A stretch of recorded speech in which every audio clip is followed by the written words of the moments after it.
Shifa Hospital stands as a beacon of hope and healing, providing affordable, ethical, and high-quality healthcare. Patient Education Series by Dr. Habibullah Atta. ಎಲ್ಲರಿಗೂ ನಮಸ್ಕಾರ. Epilepsy ಅಂದ್ರೆ ಮೂರ್ಛೆ ರೋಗ. ಈ ಹೆಸರು ಕೇಳಿದ ತಕ್ಷಣ ಎಷ್ಟೋ ಜನಕ್ಕೆ ಒಂದು ರೀತಿ ಭಯ, ಜೊತೆಗೆ ಏನೇನೋ ತಪ್ಪು ಕಲ್ಪನೆಗಳು ಮನಸ್ಸಿಗೆ ಬರುತ್ತೆ. ಸರಿ, ಇವತ್ತು ಆ ಭಯವನ್ನೆಲ್ಲ ಬದಿಗಿಟ್ಟು ಜ್ಞಾನದ ಮೂಲಕ ಈ ವಿಷಯವನ್ನ ಸ್ಪಷ್ಟವಾಗಿ ಅರ್ಥ ಮಾಡ್ಕೊಳ್ಳೋ ಪ್ರಯತ್ನ ಮಾಡೋಣ. ಡಾಕ್ಟರ್ ಹಬೀಬುಲ್ಲಾ ಅತ್ತಾರ್ ಅವರ ಈ ಮಾತಿದೆಯಲ್ಲ, ಅದೆಷ್ಟು ನಿಜ ಅಲ್ವಾ?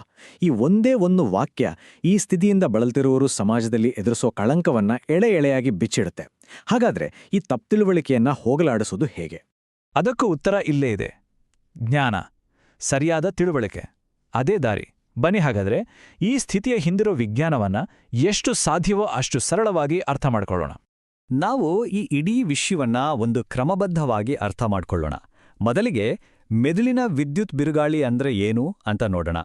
ಆಮೇಲೆ ಪ್ರಥಮ ಚಿಕಿತ್ಸೆ ಬಗ್ಗೆ, ಇದು ಯಾವಾಗ ತುರ್ತು ಪರಿಸ್ಥಿತಿ ಆಗತ್ತೆ ಅಂತ, ಸರಿಯಾದ ಚಿಕಿತ್ಸೆ ಯಾವುದು, ದೈನಂದಿನ ಜೀವನ ಹೇಗಿರಬೇಕು, ಮತ್ತೆ ಕೊನೆಗೆ ಎಲ್ಲಕ್ಕಿಂತ ಮುಖ್ಯವಾಗಿ ಇದರ ಬಗ್ಗೆ ಇರೋ ಕಟ್ಟುಕಥೆಗಳು ಯಾವುವು, ನಿಜ ಏನು ಅನ್ನೋದನ್ನ ಚರ್ಚೆ ಮಾಡೋಣ.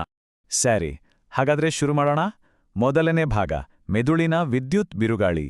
ಅಂದ್ರೆ ಫಿಟ್ಸ್ ಬಂದಾಗ ಮೆದುಳಿನೊಳಗೆ ನಿಜವಾಗಿ ಆಗೋದಾದ್ರೂ ಏನು?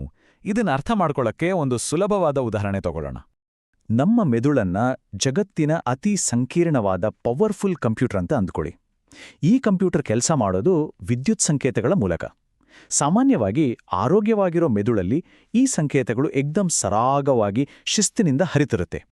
ಹೌದು, ಶಿಸ್ತುಬದ್ಧವಾದ ರಸ್ತೆಯಲ್ಲಿ ಯಾವುದೇ ಟ್ರಾಫಿಕ್ ಜಾಮ್ ಇಲ್ಲದೆ ವಾಹನಗಳು ಓಡಾಡದ ಹಾಗೆ ಎಲ್ಲವೂ ಕಂಟ್ರೋಲ್ನಲ್ಲಿರುತ್ತೆ. ಆದರೆ ಫಿಟ್ಸ್ ಬಂದಾಗ ಏನಾಗುತ್ತೆ ಅಂದ್ರೆ, ಈ ಶಿಸ್ತಿನ ವ್ಯವಸ್ಥೆಯಲ್ಲಿ ಇದ್ದಕ್ಕಿದ್ದಂತೆ ಒಂದು ಬಿರುಗಾಳಿ ಎದ್ದ ಹಾಗೆ ಆಗುತ್ತೆ. ಮೆದುಳಿನೊಳಗೆ ವಿದ್ಯುತ್ ಸಂಕೇತಗಳು ಹಠಾತ್ತಾಗಿ ನಿಯಂತ್ರಣನೇ ಇಲ್ಲದ ಹಾಗೆ ಸ್ಫೋಟಗೊಳ್ಳುತ್ತೆ. ಇದನ್ನೇ ನಾವು ಎಲೆಕ್ಟ್ರಿಕಲ್ ಸ್ಟಾರ್ಮ್ ಅಥವಾ ಒಂದು ರೀತಿ ಶಾರ್ಟ್ ಸರ್ಕ್ಯೂಟ್ ಅಂತ ಕರಿಬೋದು. ಹಾಗಾದ್ರೆ ಎಪಿಲೆಪ್ಸಿ ಅಥವಾ ಮೂರ್ಛೆ ರೋಗ ಅಂದ್ರೆ ಏನು? ಸಿಂಪಲ್ ಆಗಿ ಹೇಳೋದಾದ್ರೆ, ಒಬ್ಬ ವ್ಯಕ್ತಿಗೆ ಪದೇ ಪದೇ ಫಿಟ್ಸ್ ಬರೋ ಸಾಧ್ಯತೆ ಇದ್ರೆ ಆ ಮೆಡಿಕಲ್ ಕಂಡೀಷನ್ಗೆ ಎಪಿಲೆಪ್ಸಿ ಅಂತಾರೆ. ಇಲ್ಲಿ ಒಂದು ವಿಷಯವನ್ನ ಸ್ಪಷ್ಟಪಡಿಸಬೇಕು, ಇದು ಶುಗರ್, ಅಸ್ತಮಾ ತರಹದ ಒಂದು ದೈಹಿಕ ಸ್ಥಿತಿ ಅಷ್ಟೇ. ಇದಕ್ಕೂ ಮಾನಸಿಕ ಅಸ್ವಸ್ಥತೆಗೂ ಸಂಬಂಧ ಇಲ್ಲ. ಖಂಡಿತವಾಗಿಯೂ ಇದೊಂದು ಶಾಪವಂತೂ ಅಲ್ಲವೇ ಅಲ್ಲ. ಸರಿ, ಈಗ ಬಹಳ ಮುಖ್ಯವಾದ ವಿಷಯಕ್ಕೆ ಬರೋಣ. ಪ್ರಥಮ ಚಿಕಿತ್ಸೆ. ನಮ್ಮ ಕಣ್ಣು ಮುಂದೆ ಯಾರಿಗಾದ್ರೂ ಫಿಟ್ಸ್ ಬಂದ್ರೆ ನಾವು ಏನ್ ಮಾಡ್ಬೇಕು, ಹೇಗೆ ಸಹಾಯ ಮಾಡ್ಬೋದು? ನಾವು ತಗೊಳ್ಳೋ ಕೆಲವು ಸರಳ ಕ್ರಮಗಳು ಒಬ್ಬರ ಜೀವವನ್ನೇ ಉಳಿಸಬಹುದು. ಯಾರಿಗಾದ್ರೂ ಫಿಟ್ಸ್ ಬರೋದನ್ನ ನೋಡಿದ್ರೆ ದಯವಿಟ್ಟು ಗಾಬರಿಯಾಗ್ಬೇಡಿ, ಶಾಂತವಾಗಿರಿ. ಈ 5 ಕೆಲಸಗಳನ್ನ ನೆನ್ಪಿಟ್ಕೊಳ್ಳಿ. ಮೊದಲನೇದು, ಫಿಟ್ಸ್ ಶುರುವಾದ ತಕ್ಷಣ ಸಮಯ ನೋಡ್ಕೊಳ್ಳಿ. ಎರಡನೇದು, ಅವರನ್ನ ನಿಧಾನವಾಗಿ ಒಂದು ಬದಿಗೆ ತಿರುಗಿಸಿ ಮಲಗಿಸಿ. ಮೂರನೇದು, ತಲೆಗೆ ಗಾಯ ಆಗದಂತೆ ನೋಡ್ಕೊಳ್ಳೋಕೆ ತಲೆ ಕೆಳಗೆ ಒಂದು ಮೆತ್ತನೆಯ ಬಟ್ಟೆ ಅಥವಾ ಜಾಕೆಟ್ ಇಡಿ. ನಾಲ್ಕನೇದು, ಕತ್ತಿನ ಸುತ್ತ ಟೈ, ಸ್ಕಾರ್ಫ್ ಏನಾದ್ರೂ ಬಿಗಿಯಾಗಿದ್ರೆ ಅದನ್ನ ಸಿಡಿಲಾಗೊಳಿಸಿ. ಕೊನೆಯದಾಗಿ 5ನೇದು, ಫಿಟ್ಸ್ ನಿಂತ ಮೇಲೆ ಅವರು ಪೂರ್ತಿ ಎಚ್ಚರಾಗೋವರೆಗೂ ಅವ್ರ ಜೊತೆಲೇ ಇರಿ, ಧೈರ್ಯ ಹೇಳಿ. ಏನ್ ಮಾಡ್ಬೇಕು ಅನ್ನೋದ್ಕಿಂತ ಏನು ಮಾಡಬಾರ್ದು ಅನ್ನೋದು ಇನ್ನೂ ಮುಖ್ಯ. ಮೊದಲನೇ ಮತ್ತು ಅತಿ ಮುಖ್ಯವಾದ ತಪ್ಪು, ಬಾಯಿಗೆ ಚಮಚ, ಕೀಲಿ, ಬೆರಳು ಏನನ್ನೂ ಹಾಕೋಕೊಡ್ಬೇಡಿ. ಮತ್ತೆ ಈರುಳ್ಳಿ, ಶೂಸು, ಮೂಸೋದು ಇದೆಲ್ಲ ಬರೀ ಮೂಢನಂಬಿಕೆ, ಅದರಿಂದ ಏನೂ ಪ್ರಯೋಜನ ಇಲ್ಲ. ಇನ್ನೊಂದು ತಪ್ಪು, ಅವ್ರನ್ನ ಗಟ್ಟಿಯಾಗಿ ಒತ್ತಿ ಹಿಡಿಯೋದು, ಹಾಗೆ ಮಾಡಬೇಡಿ. ಕೊನೆಯದಾಗಿ ಅವರು ಪೂರ್ತಿಯಾಗಿ ಪ್ರಜ್ಞೆಗೆ ಬರೋವರೆಗೂ ಬಾಯಿಗೆ ನೀರು, ಮಾತ್ರೆ ಏನನ್ನೂ ಹಾಕ್ಬೇಡಿ. ಸರಿ, ಹಾಗಾದ್ರೆ ಎಲ್ಲಾ ಫಿಟ್ಸ್ ಕೂಡ ಎಮರ್ಜೆನ್ಸಿನಾ? ಖಂಡಿತ ಇಲ್ಲ. ಹೆಚ್ಚಿನ ಫಿಟ್ಸ್ 1-2 ನಿಮಿಷದಲ್ಲಿ ತಾನಾಗಿಯೇ ನಿಂತುಹೋಗುತ್ತೆ. ಆದರೆ ಕೆಲವು ಸಂದರ್ಭಗಳನ್ನ ನಾವು ತುರ್ತು ಪರಿಸ್ಥಿತಿ ಅಂತ ಪರಿಗಣಿಸಲೇಬೇಕು. ಆವಾಗ ತಕ್ಷಣ ವೈದ್ಯಕೀಯ ಸಹಾಯ ಬೇಕಾಗುತ್ತೆ. ಈ ಒಂದು ನಂಬರ್ ನೆನ್ಪಿನಲ್ಲಿಡಿ, 5. ಯಾಕಂದ್ರೆ ಫಿಟ್ಸ್ ಏನಾದ್ರೂ 5 ನಿಮಿಷಕ್ಕಿಂತ ಜಾಸ್ತಿ ಹೊತ್ತು ಮುಂದುವರೆದ್ರೆ ಅದನ್ನ ಮೆಡಿಕಲ್ ಎಮರ್ಜೆನ್ಸಿ ಅಂತ ಪರಿಗಣಿಸಬೇಕು. ತಕ್ಷಣ ಆಸ್ಪತ್ರೆಗೆ ಕರ್ಕೊಂಡು ಹೋಗ್ಬೇಕು. ಅಷ್ಟೇ ಅಲ್ಲ, ಒಂದು ಫಿಟ್ಸ್ ಮುಗಿದು ಅವರು ಎಚ್ಚರಾಗೋ ಮೊದಲೇ ಇನ್ನೊಂದು ಫಿಟ್ಸ್ ಶುರುವಾದ್ರೆ, ಅಥವಾ ಆ ವ್ಯಕ್ತಿ ಗರ್ಭಿಣಿಯಾಗಿದ್ರೆ, ಇಲ್ಲ ಕೆಳಗೆ ಬಿದ್ದು ದೊಡ್ಡ ಗಾಯ ಮಾಡ್ಕೊಂಡಿದ್ರೆ, ಈ ಎಲ್ಲಾ ಸಂದರ್ಭಗಳಲ್ಲೂ ತಕ್ಷಣ ಆಸ್ಪತ್ರೆಗೆ ಹೋಗ್ಲೇಬೇಕು. ಈ ತರಹದ ಗಂಭೀರ ಸ್ಥಿತಿಯನ್ನ ಸ್ಟೇಟಸ್ ಎಪಿಲೆಪ್ಟಿಕಸ್ ಅಂತ ಕರೀತಾರೆ. ಇದುವರೆಗೂ ನಾವು ಫಿಟ್ಸ್ ಬಂದಾಗ ಏನ್ ಮಾಡ್ಬೇಕು ಅಂತ ನೋಡಿದ್ವಿ. ಈಗ ದೀರ್ಘಕಾಲೀನ ಚಿಕಿತ್ಸೆ ಬಗ್ಗೆ ಮಾತಾಡೋಣ. ಅಂದ್ರೆ ಆಧುನಿಕ ವೈದ್ಯಕೀಯ ವಿಜ್ಞಾನದಲ್ಲಿ ಎಪಿಲೆಪ್ಸಿಯನ್ನ ಹೇಗೆ ನಿರ್ವಹಣೆ ಮಾಡ್ತಾರೆ ಅಂತ ನೋಡೋಣ. ಎಪಿಲೆಪ್ಸಿ ಮ್ಯಾನೇಜ್ಮೆಂಟ್ ಅಂದ್ರೆ ಅದೊಂದು ಕಂಪ್ಲೀಟ್ ಪ್ರೋಸೆಸ್. ಇದರಲ್ಲಿ ಏನೆಲ್ಲ ಇರುತ್ತೆ ಅಂದ್ರೆ, ತುರ್ತು ಸಂದರ್ಭದಲ್ಲಿ ಫಿಟ್ಸ್ ನಿಲ್ಸೋಕೆ ಇಂಜೆಕ್ಷನ್ ಕೊಡೋದು, ಕೆಲವು ಸಲ ಸುಧಾರಿತ ಐಸಿಯು ಕೇರ್ ಬೇಕಾಗ್ಬೋದು. ಆಮೇಲೆ ಫಿಟ್ಸ್ ಯಾಕೆ ಬರ್ತಿದೆ ಅಂತ ಕಾರಣ ಕಂಡುಹಿಡಿಯೋಕೆ ಪರೀಕ್ಷೆಗಳನ್ನ ಮಾಡೋದು. ಮತ್ತೆ ಇದೆಲ್ಲ ಆದ್ಮೇಲೆ ಆ ವ್ಯಕ್ತಿಗೆ ಸರಿಯಾಗಿ ಹೊಂದಿಕೊಳ್ಳೋ ದೈನಂದಿನ ಮಾತ್ರೆಗಳನ್ನ ಕೊಡೋದು. ಇದೆಲ್ಲ ಚಿಕಿತ್ಸೆಯ ಭಾಗನೇ. ಸರಿ, ಚಿಕಿತ್ಸೆ ಆಯಿತು. ಹಾಗಾದ್ರೆ ದೈನಂದಿನ ಜೀವನ ಹೇಗೆ? ಎಪಿಲೆಪ್ಸಿ ಇದೆ ಅಂದ ತಕ್ಷಣ ಲೈಫೇ ಮುಗೀತು ಅಂತ ಅನ್ಕೊಳ್ಳೋ ಅಗತ್ಯ ಇಲ್ಲ. ಖಂಡಿತವಾಗಿಯೂ ಸರಿಯಾದ ಕಾಳಜಿ, ಕೆಲವು ನಿಯಮಗಳನ್ನ ಪಾಲಿಸ್ಕೊಂಡ್ರೆ ಒಂದು ಸಹಜವಾದ ಪೂರ್ತಿ ಜೀವನವನ್ನು ನಡೆಸೋಕೆ ಸಾಧ್ಯ ಇದೆ.